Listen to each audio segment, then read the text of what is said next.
আমি শুনেছি গোসল করার পর কলা ফল খাওয়া নিষেধ বলে হাদিসে উল্লেখ আছে, এটা কি সত্য? অনেকে বলে দাঁড়িয়ে পানি খেলে নাকি শয়তানের প্রসাব খাওয়া হয়, এটা কি হাদিস সম্মত? প্রাকৃতিক উপকরণ দিয়ে শরীরের রং ফর্সা করা যাবে কি? আজান অবস্থায় নামাজ পড়া যাবে কিনা? 40 জন আমিন বললে নাকি দোয়া কবুল হয়, ফেসবুকে কথা প্রচার দেখা যায়, বিষয়টা কতটুকু সঠিক? অজু করার পরপরই যদি তাওয়াল মুছে ফেলি তাহলে কি পরিপূর্ণ অজু হবে? প্রাকৃতিক উপকরণ দিয়ে শরীরের রং ফর্সা করা যাবে কি? শরীরের রং যদি আপনি ফর্সা করেন এবং এটাতে যদি প্রাকৃতিক কোনো উপকরণ ব্যবহার করেন, শুধুমাত্র রঙের মধ্যে উজ্জ্বলতা আসলো কিছুটা, এতে ইনশাআল্লাহ তাগয়ির খালকিল্লাহ বা আল্লাহর সৃষ্টিতে পরিবর্তনের যে নিষেধাজ্ঞা আছে তার আওতায় এটি পড়বে না ইনশাআল্লাহ তাআলা। নিয়ামতুল্লাহ আপনি লিখেছেন আজান অবস্থায় নামাজ পড়া যাবে কিনা?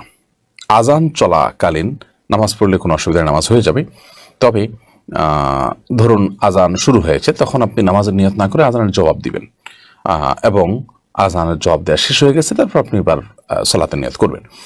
সেই সাথে প্রথম আজান যেটা আপনার মহল্লাতে শুনছেন আপনি সেটার জবাব দিবেন। সবগুলো আজানের জবাব আপনাকে খুঁটে খুঁটে দিতে হবে এমনটি কিন্তু আবশ্যক নয় আপনার জন্য। হোসেন আপনি লিখেছেন 40 জন আমিন বললে নাকি দোয়া কবুল হয়, ফেসবুকে কথা প্রচার দেখা যায়, বিষয়টা কতটুকু সঠিক?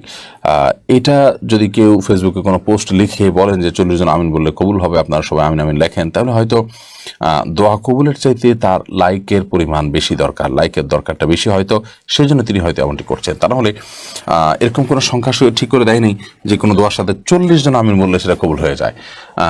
এটি বরং তিনি তার পোস্টে অ্যাটলিস্ট 40টা কমেন্ট বা তার চেয়ে অনেক বেশি কমেন্ট পাবেন সে আশা থেকে এ ধরনের কথা হয়তো বানোয়ার বা ভিত্তিহীন কথা বের করে থাকেন। অনেক ইসলামের নামে ফেসবুকে সোশ্যাল মিডিয়াতে এরকম অনেক আজেবাজে কথা বলেন যেগুলো অনুচিত এবং গর্হিত। ইমানদার যা কিছু করবে, যা কিছু বলবে সেটা বুঝে শুনে করবে এবং যথাসম্ভব এবং হাদিসের আলোকে সে বলবে, মন গড়া কোনো কিছু ইসলামের নামে বলা যাবে না।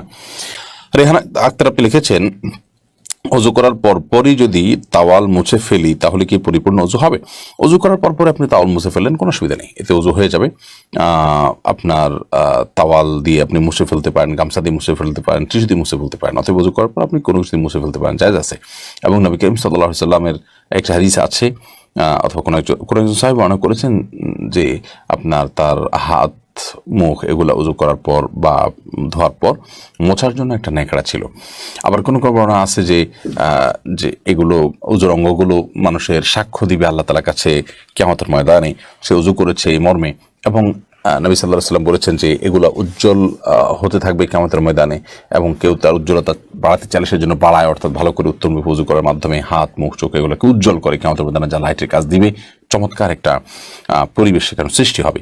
তো এটার ভিত্তিতে অনেক উলামা ইকরাম বলেছেন যে না, তাহলে উজুর অঙ্গ প্রত্যঙ্গ ভেজা থাকলে সেটাকে কোনো ন্যাকড়া বা কাপড় চোপড় দিয়ে মোছা যাবে না, যেহেতু যত উত্তমরূপে উজু করা হয় সেটা আখিরাতে উজ্জ্বলতা দিবে, অতএব উজ্জ্বলতা বৃদ্ধি করার স্বার্থে আপনার উত্তমরূপে উজু করা সেটাকে যতক্ষণ সম্ভব ধরে রাখাটা যৌক্তিক, এটা তাদের বক্তব্য। কিন্তু প্রথম মতটা অধিকতর শক্তিশালী, অর্থাৎ আপনি চাইলে উজুর পানি কোনো কিছু দিয়ে মুছে ফেলতে পারেন, চাইলে আপনি টিস্যু ইত্যাদি ব্যবহার করে মুছে ফেলতে পারেন, এতে কোনো গুনাহ হবে না। কিন্তু অহেতুক আপনার উজু করার পর দেখা যায় যে আমরা অনেকে সেই উজুর পানি এটা নিয়ে আমরা নামাজে দাঁড়ায় যাই, আশপাশের লোকদের ক্ষতির কারণ হয়, আমার ভিজা হাতটা তার গায়ে লাগে, এরকমটা করা উচিত নয়। তবে তাওয়াল দিয়ে ইত্যাদি আপনি মুছে ফেলতে পারেন। আবু সাদাত এমনি সাইম আপনি লিখেছেন আমি শুনেছি গোসল করার পর কলা ফল খাওয়া নিষেধ বলে হাদিসে উল্লেখ আছে, এটা কি সত্য? গোসল করার পর আর কলা বা ফল খাওয়া যাবে না এমন কোনো কথা কোরআন হাদিসে কোথাও আছে বলে আমার জানা নেই। আপনি কলা বা ফল এটা যে কোনো সময় খেতে পারেন, অর্থাৎ আপনি স্বাভাবিক যে কোনো সময় খেতে পারেন, এমনকি গোসল করার পর খাবেন না, আগে খাবেন, সকালে খাবেন না, দুপুরে বিকালে খাবেন, সেটা কিন্তু আপনার ব্যাপার। শরীয়তের এক্ষেত্রে তেমন কোনো বক্তব্য নেই। বিশেষ করে যে কথা বলা হচ্ছে এখানে যে গোসলের পর কলা খাওয়া ফল খাওয়া নিষেধ, এরকম কোনো কথা হাদিসে নাই। এটি যদি কেউ বলে থাকেন সেটি ভিত্তিহীন এবং মন গড়া। ইয়াসমিন খাতুন আপনি লিখেছেন অনেকে বলে দাঁড়িয়ে পানি খেলে নাকি শয়তানের প্রসাব খাওয়া হয়, এটা কি হাদিস সম্মত? না ভাই, এটা হাদিস সম্মত কোনো কথা নয়। আমরা অনেক মন গড়া কথাবার্তা বানিয়ে নিয়েছি যেগুলো হয়তো মানুষকে সংশোধন করার উদ্দেশ্যে কেউ বানিয়েছেন। যেমন দাঁড়িয়ে পানি করলে সেটা শয়তানের পেশাব খাওয়া হয় নাউজুবিল্লাহ। তারপরে কেউ যদি শুয়ে শুয়ে বই পড়ে তাহলে সেক্ষেত্রে ক্ষতি হয় মুখটা। তারপরে বই পড়ে যদি কেউ পৃষ্ঠা খুলে রেখে যায় তাহলে শয়তান পড়ে ফেলে। এগুলো সব লোকমুখে প্রচলিত এবং বানোয়ার কথা, যেগুলোর কোনো ভিত্তি কোরআন হাদিসে কোথাও নেই। এগুলো যারা বানিয়েছেন হয়তো বা তারা এই জন্য বানিয়েছেন যে ধরুন দাঁড়িয়ে পেশা পানি খাওয়া তো আসলে স্বাস্থ্যের জন্য ভালো না, গলা আটকে যেতে পারে, আর শরীরের দৃষ্টিকোণ থেকে এটা ভালো জিনিস না। তো এই খারাপ কাজটা যাতে কেউ না করে সেজন্য একটু শক্ত করে একটা বানোয়াট কথা দিয়ে তাকে ভয় দেখায় দিলেন।